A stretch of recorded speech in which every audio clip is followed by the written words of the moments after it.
Olá, pessoas. Depois de algum tempo offline, é com alegria que estamos aqui de novo.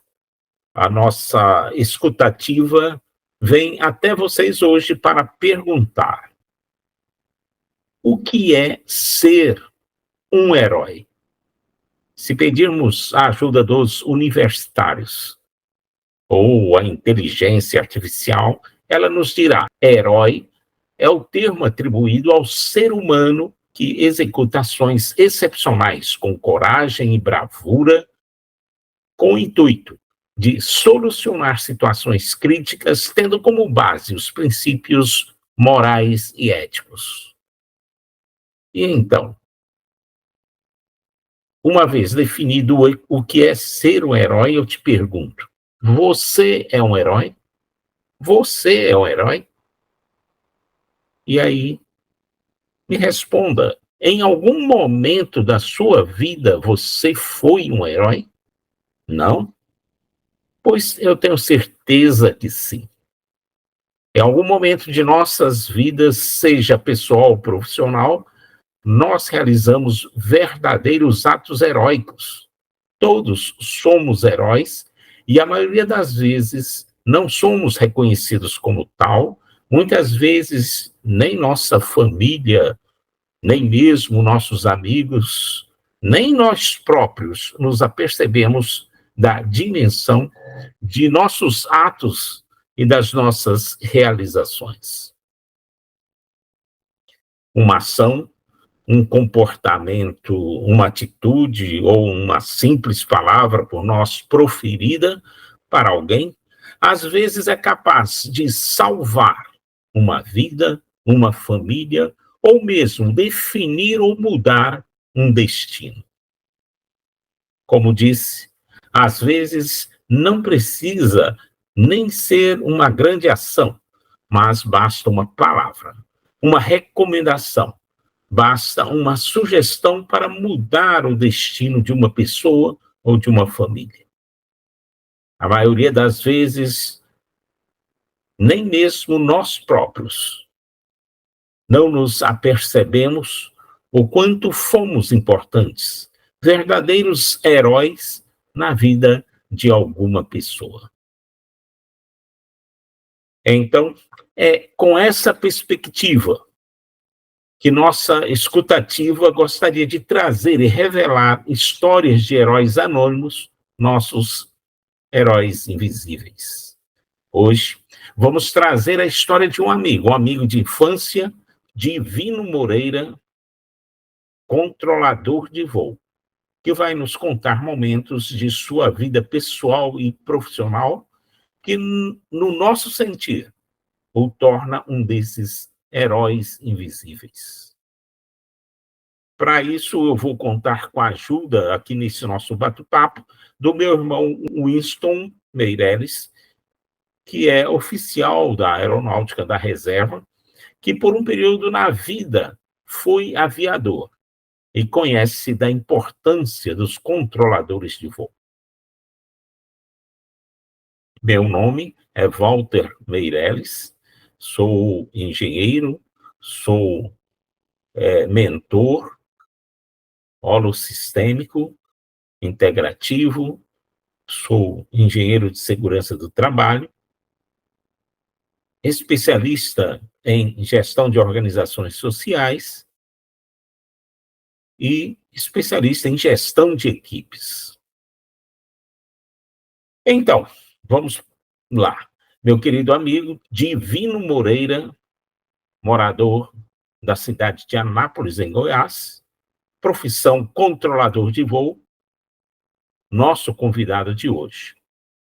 Meu amigo Divino, a palavra é sua.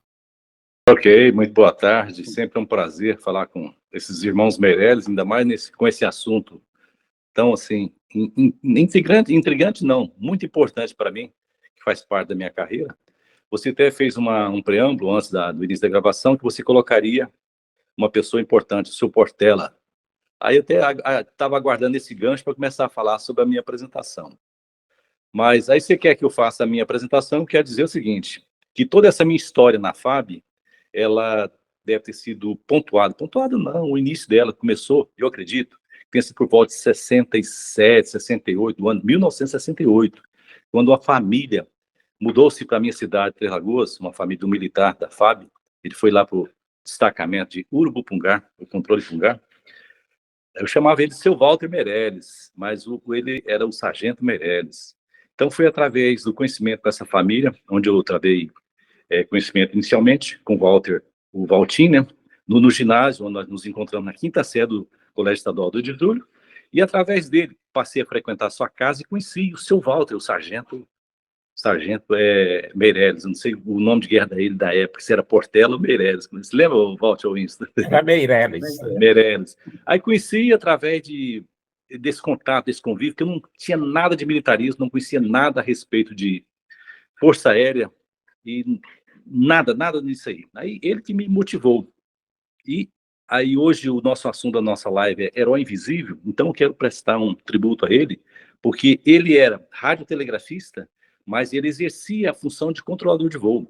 Então, se é que nós somos denominados de heróis invisíveis, esse foi um herói invisível também, naquele controle pulgar, naquele tempo remoto, onde era difícil, equipamentos.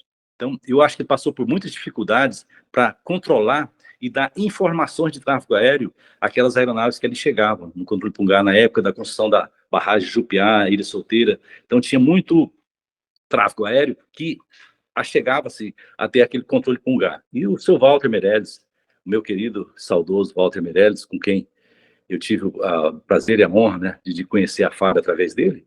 Então, ele desempenhou, eu acredito piamente que ele desempenhou como um herói visível em muitas oportunidades, um grande trabalho. Então, através dele, eu conheci, ele me falou bastante de Força Aérea, concurso, como é que se ingressava nas Forças Aéreas.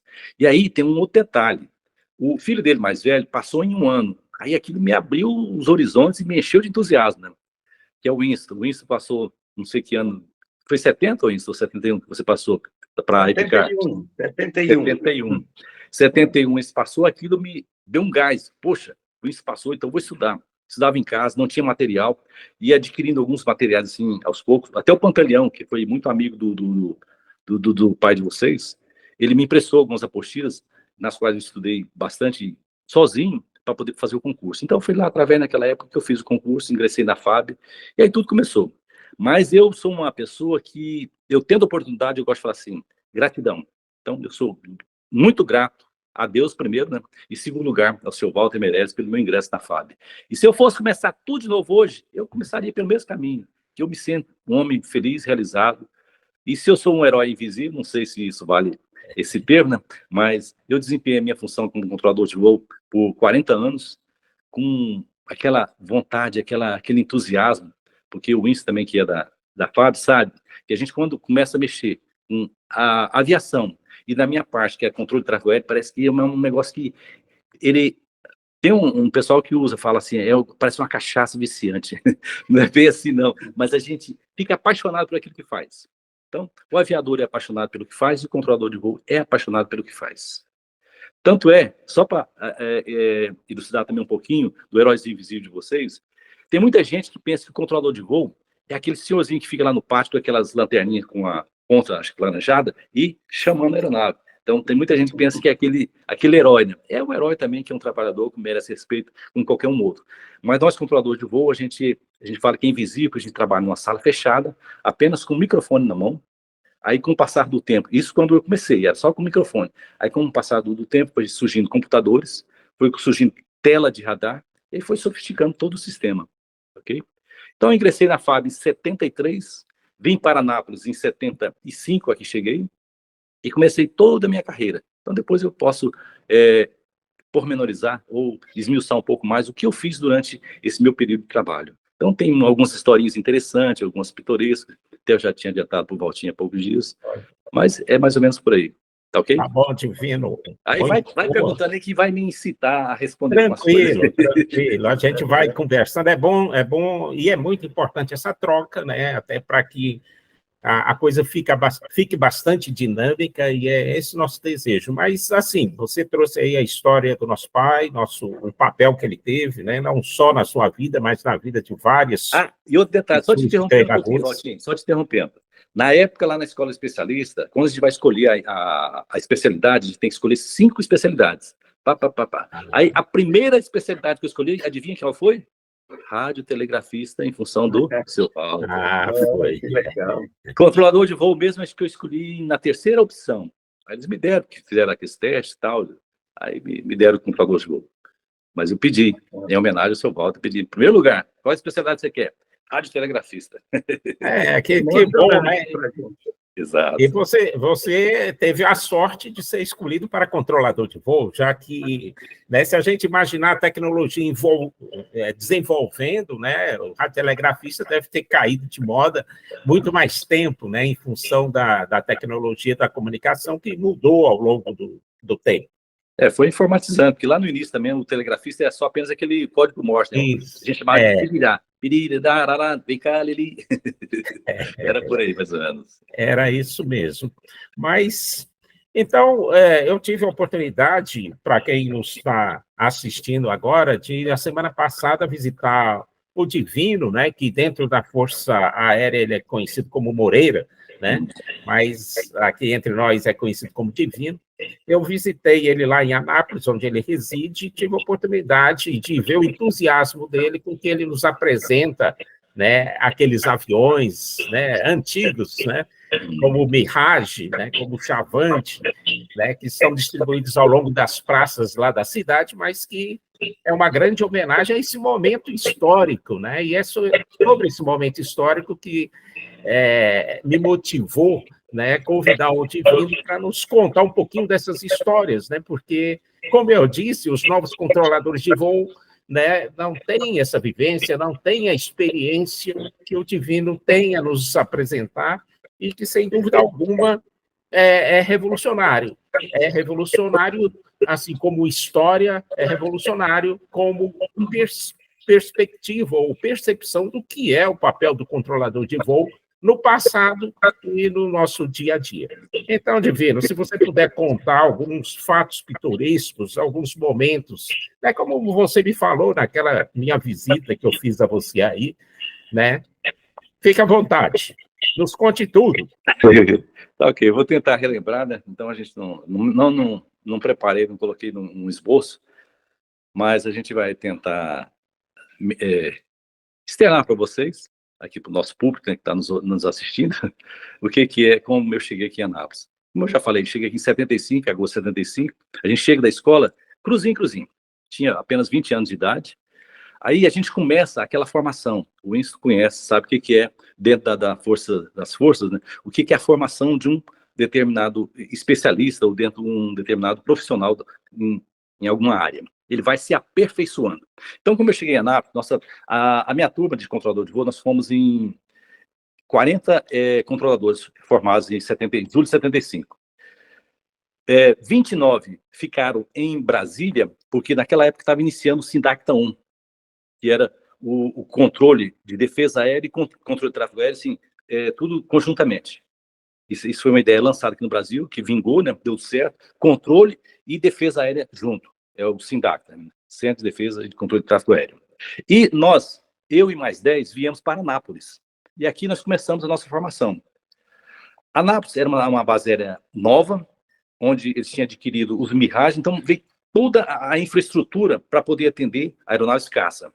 E nesse pacote inicial que o Brasil fez com a França, adquirindo os Mirage, o famoso F-103, comprou também a parte de tráfego aéreo, o radar PAR. E eu tive o privilégio, por ser um dos mais antigos da minha turma, desses 11 que viemos aqui para Anápolis, eu era o mais antigo.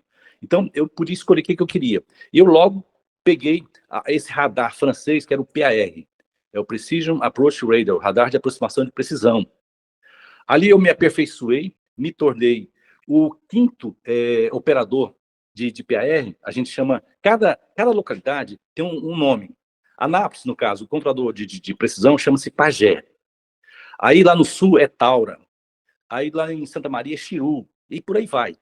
Então, todas essas localidades onde tem controle radar PAR, o controlador de voo é denominado um nome. E no meu caso, eu sou o Pagé 05. Então, apenas da minha frente, formaram 4 controladores de PAR aqui no Brasil, que foram aqueles que foram até a França buscar o equipamento.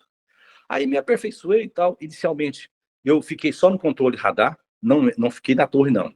Dali eu já fiz curso de área terminal, depois, na sequência, de imediato, fiz o radar de precisão, e só sintetizando, nessa minha vida de militar como controlador de voo na base aérea de Anápolis, eu tenho em torno de 1.500 aproximações PAR, e dentre essas, tem muitas aproximações reais, onde o piloto não via nada, porque vocês têm noção, né? O nosso público, eu acho que tem noção do que é o radar de precisão, o controlador, ele traz a aeronave até o toque, na hora que a aeronave toca, porque ele tem duas informações, o controlador de voo. É o azimuth, para corrigir direita e esquerda, e a rampa, aumentando e diminuindo a sua aproximação. Então, nesse radar de precisão, a gente treinava em tempo bom, né? Quando o sol, a gente fala sol de brigadeiro, céu de brigadeiro, a gente fazia os treinamentos justamente para poder haver essa interação entre piloto e controlador de voo, para que no dia que realmente precisasse, eles chamavam o Taba, aqui é o Jaguar, vamos supor, negro, né? Normalmente essa terminologia Jaguar negro era para o comandante do esquadrão, né? Jaguar negro. Aí eu estou me aproximando, tal. Aí o controlador de voo assumir aquele controle. Normalmente o PAR, ele vem, ele pega a aeronave, ele assume o controle da aeronave em torno de 17, não dá 20 milhas, aliás, 20 quilômetros, até o ponto de toque. É o pequeno espaço de tempo onde ele fazer essa manobra e trazer a aeronave com precisão. Então, eu me especializei nisso aí, me tornei instrutor dentro dessa área e falo com muito orgulho, né, que os demais locais do Brasil onde teve a implantação de PAR, eu tive participação na formação dos novos alunos. Então, graças a Deus, eu tive foi muito gratificante para mim.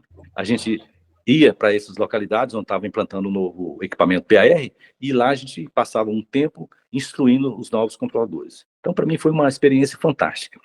Aí, o Valtinho, emendando a sua pergunta que você falou, e uma experiência interessante, eu vou contar bem rapidinho de o que é uma aproximação de PAR, onde o piloto faz friamente e vai atingir com sucesso o seu pouso, e aquele, eu vou falar duas histórias paralelas, aquele que tem medo, não confia e não consuma a sua operação. Vou falar a primeira e a segunda que não consuma. Nós tínhamos, na época, aqueles voos do CAN, que toda semana fazia pouso aqui para pegar passageiro, levando para o sul, para o norte. Um dia chuvoso, como hoje, eu até reportei vocês que aqui em Anápolis hoje está chuvoso, totalmente visibilidade reduzida, teto muito reduzido, veio era um Avro, vocês lembram, aquele turbo hélice antigão.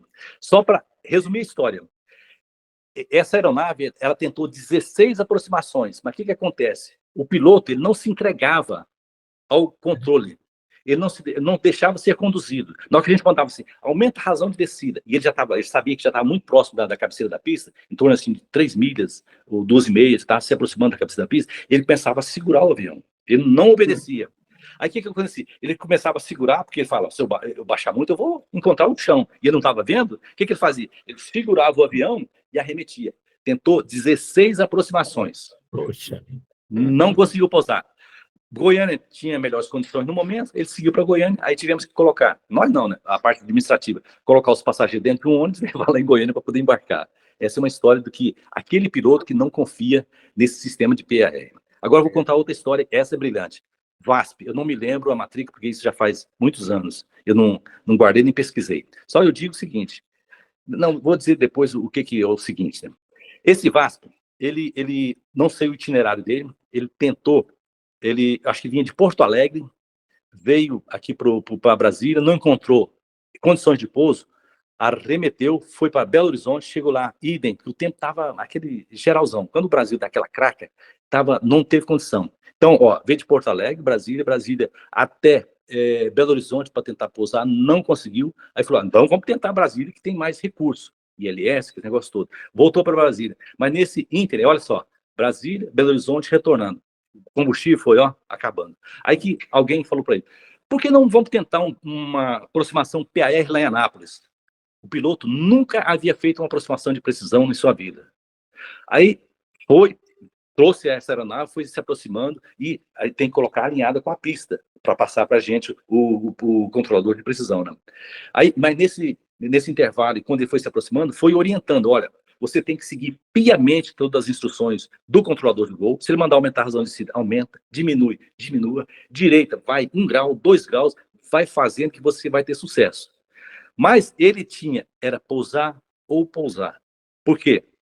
Quando ele tocou o solo, que graças a Deus ele pousou com sucesso, ele tinha apenas menos de 5 minutos de voo. Se ele não conseguisse efetuar aquele pouso, ele ia levar, acho que era 100 e poucas pessoas para a glória. E aí ele veio, eu nunca fiz um PAR tão perfeito quanto aquele. Falava para ele, VASP e tal, eu não me lembro a matrícula. Curva direita, vamos supor assim, a lápis é 06 e 24, né? Vamos supor que é 06, 058, que é próximo de 60, né? 058, 2 graus à direita, pro 060, 2 graus à esquerda, pro 058. Aí ele obedecia mais assim, na risca, né? Aí, pá, bonitão. A gente falava para ele, tá no azimuth, tá alinhado, mantém a proa, e ele mantinha, tudo bonitão, sabe? Aí, aumenta um pouquinho a razão, ele aumentava, diminua a razão, na rampa, ajuste, ele ajustava. Na hora que ele passou, atenção para a altura de decisão, top, altura de decisão, ele já estava tocando a pista, foi quando ele viu a pista. Aí ele cortou o motor, pousou. Na hora que ele completou o pouso, ele falou assim, eu quero conhecer. Ele não falou, viu, Walter, esses heróis invisíveis, mas eu quero conhecer esse equipamento que nos trouxe até o solo. Aí foi até lá o DTC, na nossa época era DPV, né, Destacamento de Proteção ao Voo, encheu de elogio toda a nossa equipe, e aí a VASP, hoje tem até hoje lá no DTC de Anápolis, uma carta emoldurada em reconhecimento da VASP ao trabalho. Então nós tivemos esse caso do VASP, com muito sucesso, porque o piloto fez de forma rigorosa e obedeceu piamente, e teve sucesso, graças a Deus. E teve, eu já, em outras aproximações de PI também, eu tive outras aeronaves também, não vamos contar agora para não delongar. Fica para outra live, aí a gente conta mais outra. E tem várias outras experiências interessantes, Walter. Só para puxar um pouco de PAR, a questão do que é o controle. O controle a gente tem que falar e o piloto, ele tem que obedecer. Se ele quiser tiver dúvida, titubear e quiser contestar, vai dar zebra. Só uma história bem rapidinha. Eu fazendo controle, esse dia não estava no radar de precisão não, estava na área de terminal. Eu controlando, eu não me lembro também, acho que era no Jamboque. Você até mencionou hoje aí o Chavante, né? Era um Chavante. Certo. Aí eu insisti pro cara, faça a curva à direita pro tal. E o cara mantinha aquela proa. Faça a curva à direita tal. E eu tinha um alvo, aí eu comecei a pagar tráfego essencial, tal, a tantas milhas, ele tinha que fazer a curva. Aí ele se aproximou tanto que eu falei, se você não fizer a curva direita, agora vai bater. Na hora... Isso aí foi uma palavra convincente com ele, se não fizer, agora vai bater. Então, Divino. Pois não. Divino Moreira, essas suas histórias, né, nos confirma essa ideia de que cada profissão tem momentos que os tornam, né, heróis, né, invisíveis, né? Porque cada profissão tem momentos que precisam tomar decisões ou tem situações de risco, situações em que, né, as decisões são fundamentais. Tanto é que eu me lembro muito bem que eu dou treinamento na área de segurança do trabalho, né, e um dos exemplos que eu levo em termos de análise de risco foi aquele acidente da TAM em São Paulo, né, que morreram lá quase 200 pessoas. Uhum. E o que me chamou a atenção dentro desse pensamento de segurança é o fato de que os alertas já estavam acontecendo há muito tempo. Os alertas estavam acontecendo, era um problema na pista, vários aviões, né, derraparam na pista, né, e o que falta nesses momentos? Falta a atitude, né? A atitude. Então, é o exemplo que você traz, né? O piloto precisa confiar no controlador de voo, né? E o controlador de voo, com o seu trabalho, consegue pousar o avião. Tem que saber o que está fazendo, é uma responsabilidade muito grande, né? Imagine você tem ali 100 pessoas, 200 pessoas, né? Dependendo da sua perícia, na sua atividade que você faz. Então, sem dúvida alguma, se considere um herói invisível, e fico muito feliz com essa história que você traz aqui, dentre muitas que certamente você tem ao longo da sua carreira. Fico orgulhoso de ter um amigo herói desse. Eu queria colocar uma questão que me chama a atenção também, é o fato que a gente sabe que o piloto ele também tem que confiar nos seus instrumentos, né? Os instrumentos de voo. E tem piloto que muitos pilotos morreram por não confiar no próprio instrumento de voo. Um É exemplo verdade. ele está de cabeça para baixo, em virtude que não está vendo nada dentro de uma situação, né, Uhum. meteorológica terrível, e ele pode estar de cabeça para baixo, o instrumento indicando que ele está de cabeça para baixo, e ele não confia.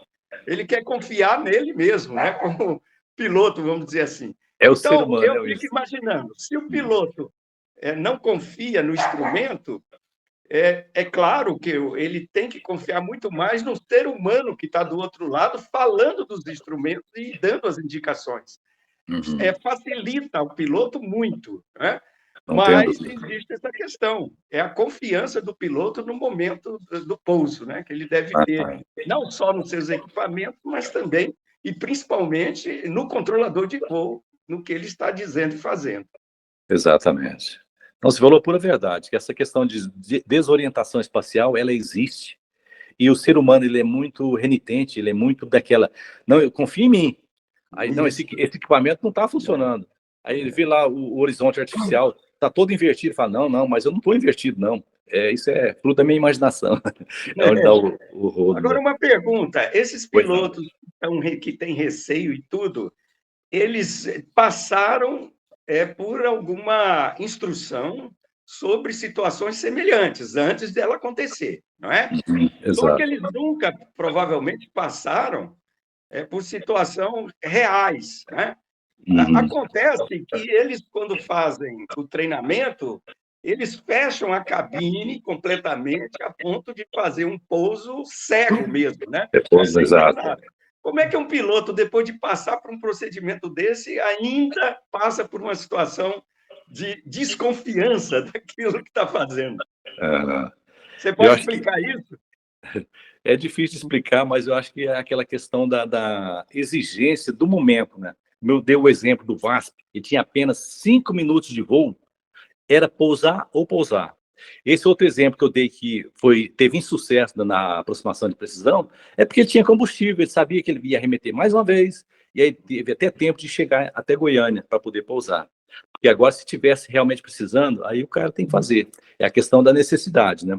Então, porque, Verdade. como você mencionou, o piloto ele faz o treinamento, faz aquele voo de cabine, o fechado totalmente, ele tem que obedecer piamente os instrumentos. Aí surgiu essa questão do PAE, que nós já comentamos aqui, só em base aérea, onde existia o que? A aeronaves caça, justamente, porque supõe-se que o caça vai executar a sua missão, o piloto normalmente é mono, né? Ele vai sozinho, faz o seu combate, volta exausto, talvez com o combustível também quase acabando, e ele tem que pousar. Por isso que ele tem que contar com a colaboração externa. Então, o PAR ele foi criado também, tem essa razão princípio, né? De auxiliar o pouso do caça.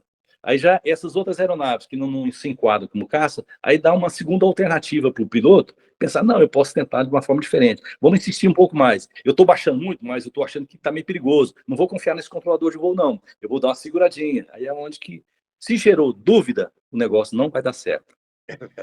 Entendeu? Perfeito. À disposição de vocês, pode fazer qualquer pergunta. Divino, você tem ideia de como estão os controladores de voo hoje? Você tem visitado o pessoal para saber como é que Olha, está a história hoje? a história hoje é o seguinte. Na minha época, nós basicamente era muito machista o controle de voo.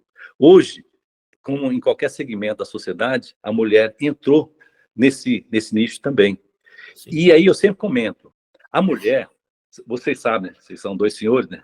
Walt e Winston, que quanto a mulher ela é capaz de fazer tarefas, uma, duas, três, quatro, simultaneamente. Já o homem, você já viu aquela história da caixinha, ele faz uma caixinha por vez, né? Então, existem os bons controladores de voo, mas eu acho que a mulher ela tem uma das maiores ferramentas para ser controladora de voo, pelo fato dela ter assim, essa habilidade de fazer mais de uma coisa ao mesmo tempo. Porque o bom controlador de voo, ele tem que estar controlando aqui, ele tem que estar ouvindo o seu coordenador, está aqui do lado, ele tem que estar ouvindo um terceiro elemento que está no mesmo ambiente, fazendo uma ligação e informando um tráfego está vindo, está chegando. Então, tudo isso, a mulher trouxe essas características para dentro do controle de tráfego aéreo. Eu achei que foi ponto positivo. Apesar de que, daqueles machões também, tá lá no controle uma mulher. Aí já começa a ficar com restrição, mas não tem nada disso. Eu conheço cada controlador de voo excelentes, apesar de ter tido também muitos companheiros, né, dos bons controladores de voo, mas ultimamente eu já conheci muitas mulheres excelentes controladoras de voo. Eu acho que elas são levadas justamente por esse fato que eu mencionei, que elas são assim, agem em várias áreas, atuam simultaneamente em vários pontos e com uma certa maestria também. Ok? Aí você me perguntou, né, Valtinho, como é que está hoje? Eu acredito que está indo para um bom caminho, mas está tudo muito moderno, viu, Walter e Winston? O sistema de controle de tráfego aéreo está muito modernizado, está muito informatizado, assim como o exemplo das aeronaves, que a cada dia que se passa tem mais modernidade, tem mais itens de segurança, no controle de tráfego aéreo também.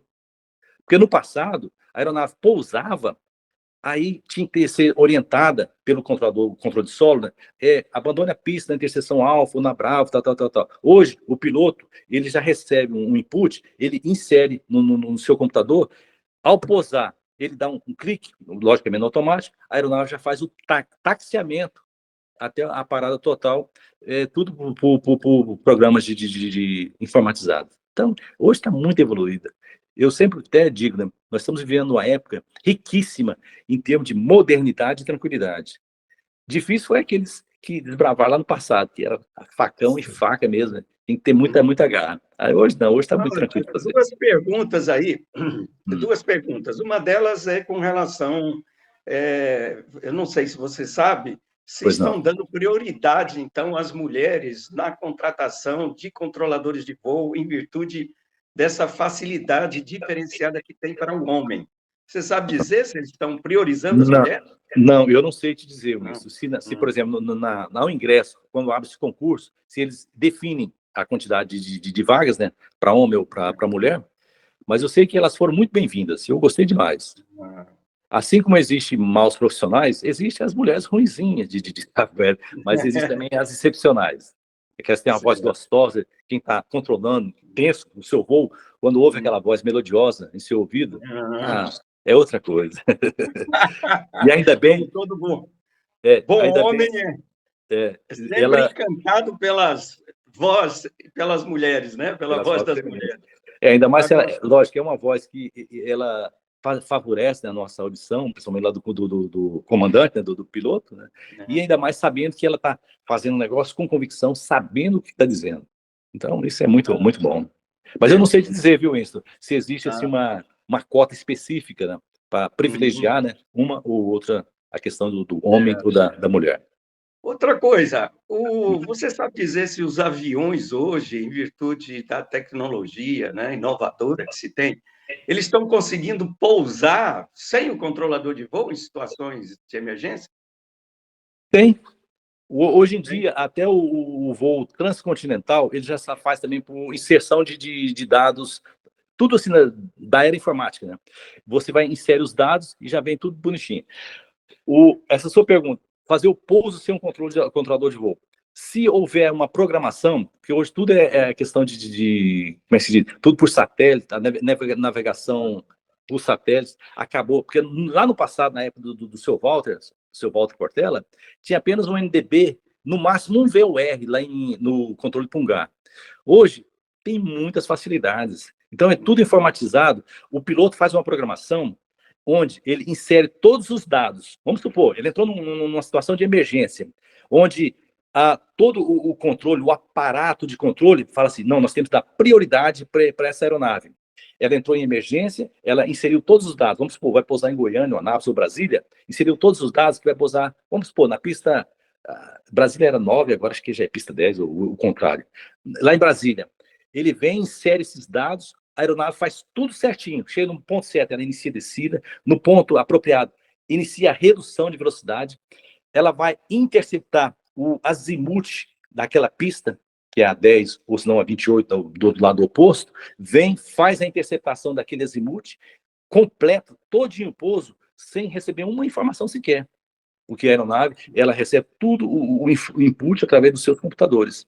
E a gente sabe que existe duplicata de computador, né? Se um falhar, entra o segundo, e assim por diante. Então, ele vem, desde o instante que ele entra numa terminal de uma determinada localidade, ele pode inserir toda aquela programação dele e fazer toda a programação de voo sem ouvir uma voz sequer do controlador de voo.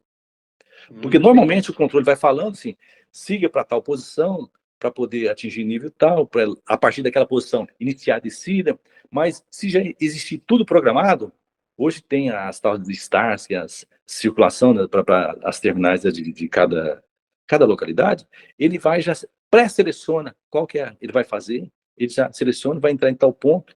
Tanto é que existe também aquelas janelas, Congonhas, acho que foi o Walter que falou que estava ontem em Congonhas, né? Congonhas, para poder pousar ali, você tem que fazer uma prévia. Você não simplesmente não pega e faz um plano de voo. Eu vou para Congonhas agora. Não. Tem que ter uma programação para ver se há janela para você chegar naquele momento lá. Porque senão não entra. Então, hoje, tudo é muito bem programado. A partir até de horário, as chegadas, então fica muito bem definido.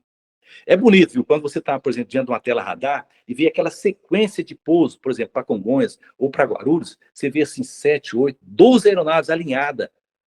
É uma coisa mais linda, mas é tudo bem programado. Agora, lógico, basta um daqueles furar, naquela fila, furar, aí atrapalha todo mundo atrás. Agora, Divino, você acha, então, que, sem, é claro, diminuir o valor de cada profissional, porque isso está ocorrendo em virtude das novas tecnologias, né? O homem está deixando as suas profissões estão desaparecendo normalmente em virtude das novas tecnologias. Então, assim como meu pai, que era radiotelegrafista, a profissão dele desapareceu, você entende que deve ocorrer a mesma coisa com o controlador de voo? Olha, fazendo uma previsão futurística, eu acredito que sim, Winston. Aí nós estamos caminhando para isso, porque é a evolução, né? Tanto é que todos os profissionais ele tem que estar se aprimorando para acompanhar o desenvolvimento tecnológico, né? Aquele que não aprimora vai ficando pela retaguarda, ficando às margens, né, do desenvolvimento, né? Eu acredito que, com o passar do tempo, nós vamos ter que, o controlador de voo, botar o microfone lá no pedestal. O jogador fala... tempo na sua época e com a necessidade do período que tanto faz a diferença para o profissional, né? Em virtude das situações que são necessárias. E assim como hoje até o agricultor desapareceu, porque as máquinas plantam, colhem, fazem tudo, o controlador de voo também deve desaparecer. A tendência, lógico, eu acho que é seguir esse caminho do desenvolvimento, né? Então, sem diminuir em nada o valor que todos têm e sempre tiveram, né? Talvez da necessidade real do momento. Exato. E o controlador de voo ele vai servir assim como uma base, né, para poder dar informação, os inputs, né, a essas programações, aos programadores, aqueles que fazem a programação, logicamente tem que receber o input de quem era da área ou de quem é da área para poder fazer o negócio bem feito, né? Senão pode fazer no chute. Perfeito. Certamente a gente teria muito que conversar aqui, muito assunto. O Divino não falou da experiência dele com Mirage, não falou da experiência dele com o Chavante. Não, né, na visita que eu fiz a ele contou histórias daquele jato que precisava abrir os paraquedas para poder parar. Então, sempre muito emocionante nessas atividades, essas experiências, e certamente aí muitas histórias. Eu acho que a gente fica comprometida com uma segunda live, né, para a gente dar continuidade a essa história aí, que, sem dúvida, com certeza, é um exemplo, né, para todo profissional. Velho, rapaz, sempre tem história, né? Então, um profissional tem que ter história. Eu acho até, viu, que o melhor da história exatamente está nas experiências, nas situações que foram criadas na época e de onde você salvou inúmeras vidas em virtude da sua profissão. Isso aí é que é o melhor, né? Que nós temos que mostrar ao público, que são os heróis invisíveis, porque realmente foram e salvaram muita gente. Assim como meu pai, na época, mandava colocar tochas na pista para que os aviões pousassem, pudessem pousar, né? as coisas foram evoluindo a ponto de você ter que também fazer o seu controle de voo preciso, colocando toda a sua experiência, todo o seu aprendizado naquele momento para salvar vidas. Uhum. Mas você dando esse exemplo de tochas, da época do seu Walter, nós fizemos muitos treinamentos aqui na base aérea de Anápolis. Se faltar tudo, aí distribuía tocha ao longo aqui a pista de Anápolis é 3.300 metros. Ao longo dessa pista, enchia de tocha, fazer o treinamento com tocha, pouso através de tocha. Olha aí, tá vendo? Que coisa bonita. Corroborei com a sua lembrança lá do seu Walter. Divino, só para contextualizar a importância da base aérea de Anápolis dentro do cenário dos aeroportos, e principalmente dos aeroportos militares, né? Certo. A Anápolis se diferencia em função de ser um centro, né, de proteção aérea do Brasil, é isso? Da proteção de Brasília, né? Porque você vê, o tamanho do país, extensão territorial, né, é muito grande, é continental nas nossas dimensões. Então, a nossa capital federal está aqui próxima. Então, isso já foi criado justamente com essa estratégia, né, de dar uma proteção à nossa capital federal. Tanto é que uma das histórias que eu contaria hoje, que fica para outro dia, é aquela questão daquele maluco que sequestrou o avião da VASP e queria jogar em Brasília. Aí decolou um Mirage e interceptou. Eu não vou contar o resto para não dar spoiler, né? Então fica essa história emocionante para o próximo capítulo. É justamente isso, para dar a proteção. Qualquer coisa, né? Lógico, nossos aviões não têm autonomia para decolar aqui de Anápolis e combater alguém que vai entrar lá na parte norte do país, porque aí faltaria combustível, né? A não ser que aí vá contar com reabastecimento em voo. Mas, pelo menos, assim, no primeiro instante, é a proteção total à nossa capital federal. Entendeu? E as demais bases aéreas com estrutura de caça e defesa, ela tem a sua finalidade na sua existência também, né? A razão da sua existência. Ok? Ok, eu queria continuar, né? Mas eu sei que você tem um compromisso aí, vai buscar a neta, né? Tem isso aí. Isso é questão do vovô, né? Isso é fundamental. É a questão do aposentado. Aposentou, tem que cuidar de neta. Aí vira o Jaqui, né? Já que está aí. Já que está aí, tem que mandar ver.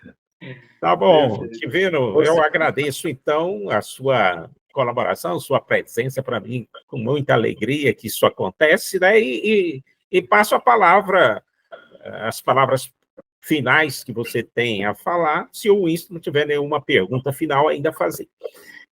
Não, eu não tenho mais nenhuma pergunta, até em virtude do tempo, né? Mas queria finalizar também aqui agradecendo ao Divino e dizendo que é uma honra, uma grande oportunidade de sentimento e coração de poder falar com ele e saber que ele é um dos nossos heróis invisíveis. Eu agradeço muitíssimo vocês duas pessoas que moram no meu coração, uma família fantástica que eu aprendi a amar lá no passado. Então, diante de um convite desse, eu jamais poderia me furtar a estar presente numa live de vocês. Então, para mim, me convidando, estou junto, estou together. Ok? Eu agradeço, muito obrigado. E estamos juntos para qualquer outra eventualidade ou outra oportunidade. Querendo me chamar, estamos à disposição para trocar ideia. Bom, agradecemos, então, a sua contribuição, suas palavras, né? E nos encontramos logo mais aí numa segunda live. Vamos marcar.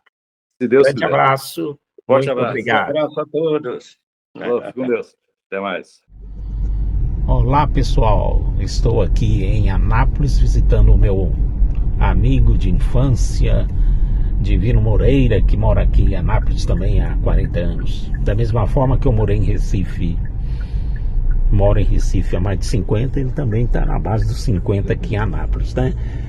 Depois de ter um almoço saboroso na casa dele, com a família dele, estou aqui agora fazendo um tour pela cidade de Anápolis, né? Ele vai fazer aqui breves comentários, a gente não vai se alongar muito para o vídeo não ficar muito comprido, mas e aí, Divino, me conte aí como é que é viver aqui em Anápolis.